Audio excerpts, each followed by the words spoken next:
HippiesNdPancakes world premiere.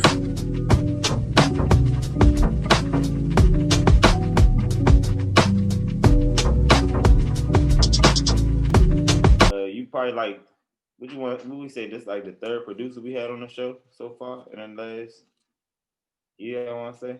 Yeah. Yeah, so Rome's an artist and a producer, you know what I'm saying? But you know, you could tell us about yourself, bro. Tell the people about you. Yeah, man. I'm an artist producer out of DC. Grew up Northeast. I'm uptown now, Northwest. Just been grinding in 2021 is the time, yo. I've been putting in work for the last few years. Well, I've been doing this pretty much my whole life, but as far as pursuing it professionally, I made the decision 2 years ago, and I've just been growing into who I am today. You know, I didn't know what that was going to look like 2 years ago, but I'm starting to figure that out. You know, I'm big on ownership, so everything I'm doing is just so that I can set the foundation for my family for generations to come. Long after I'm gone, they're gonna be taken care of. So that's why I'm doing everything I'm doing. You know, music's the first step, but you know, I'm gonna take everything I build off of that, invest in other avenues, and then just keep it growing. You know, my my mantra is defined over time.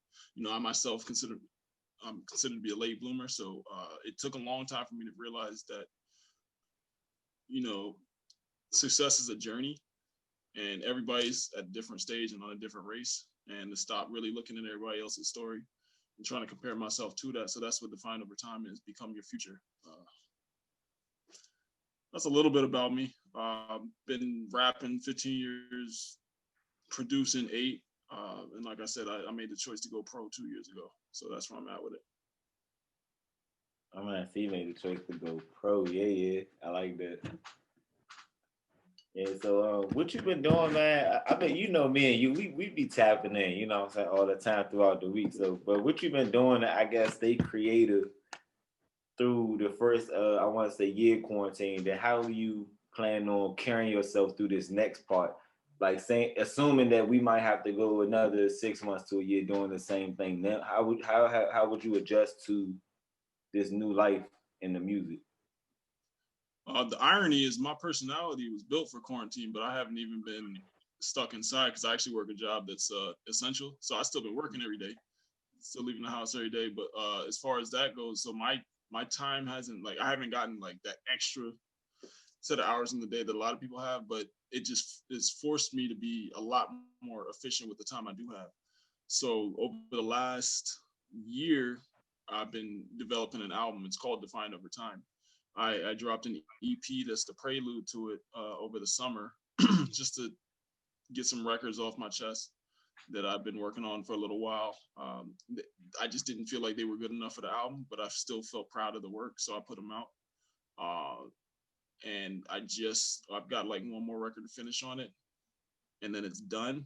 But you know, as far as going into 2021, whether we were in quarantine or not, my focus was just content. Keep it coming, keep it churning. I've been building on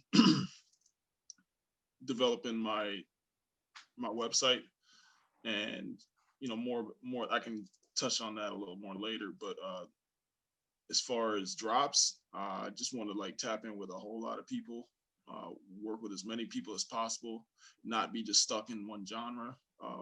You know, I like to consider myself versatile, being a producer, artist. You know, I do some melodies here and there too. Been working on that. So I want to touch as many different aspects of music as possible this year.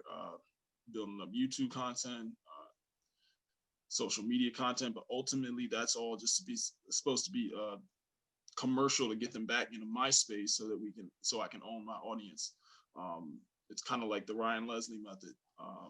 I'd rather have, you know, 10,000 obsessed fans that's going to turn into, you know, paying customers than, you know, 100,000 followers that don't like, you know, don't do anything with my content.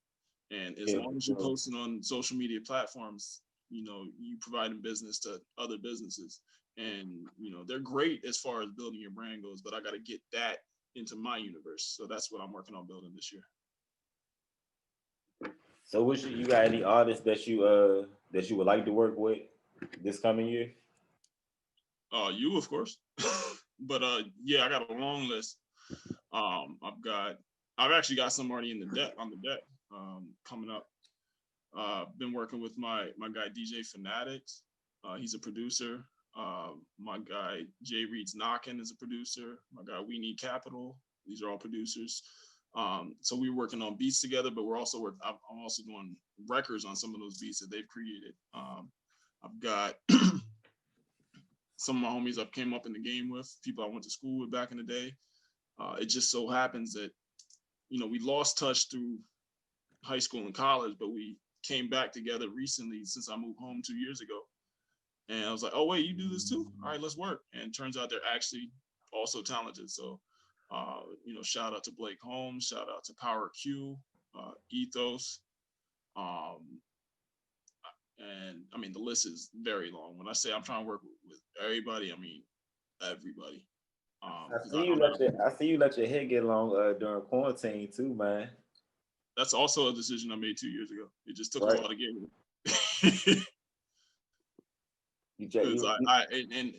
I'm very self-aware. I'm very honest, and going back through pictures, I was like, anybody buying a ticket to see that guy?